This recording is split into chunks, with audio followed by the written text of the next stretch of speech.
James Franco est un acteur, réalisateur et scénariste né en 1978 à Palo Alto.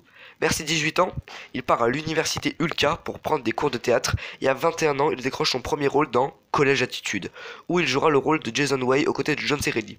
John C. Reilly qui a joué dans Magnolia et Gang of New York. Et je dis vague. Il jouera après dans It Tomorrow Comes, où il recevra le Golden Globe du meilleur acteur. Et ça, on peut dire bien joué. Mais le film qui va un peu le propulser, c'est Spider-Man de Sam Raimi, où il interprète Harry Osborn à côté de William Dafoe, qui a vraiment une tronche de psychopathe.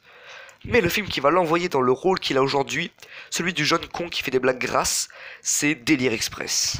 Après ça, il avec un S enchaîne les films comiques. Et oui, je dis il avec un S, car Seth et James sont nés avec Délire Express. D'ailleurs, Seth et James qui, selon moi, est le duo le plus drôle d'Amérique.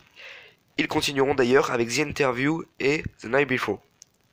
Mais James Franco pour voir l'antithèse avec son film As Lie Dying, un thriller très bon et bien récompensé par le Festival de Cannes dans la catégorie d'un certain regard. Mais le film qui va le faire connaître internationalement, celui qui te fait dire quand on te dit James Franco, ah ouais, le gars qui se mange le bras là, c'est 127 heures. Bref, 127 heures est un film de Danny Boyle, le maître de Transpotting et de Side by Side, avec dans le rôle principal James Franco slash Aaron Ralston. L'histoire vraie de Aaron Ralston qui a bloqué son bras sous un rocher et qui a survécu 127 heures et qui s'est fait sauver par les secouristes après. L'histoire est devenue légendaire grâce à la maîtrise de la narration de Danny et a marqué les esprits et tout le monde d'ailleurs connaît le film pour cette histoire. Bref, maintenant j'espère que vous voulez découvrir la filmographie de James Franco et moi je vous dis bisous.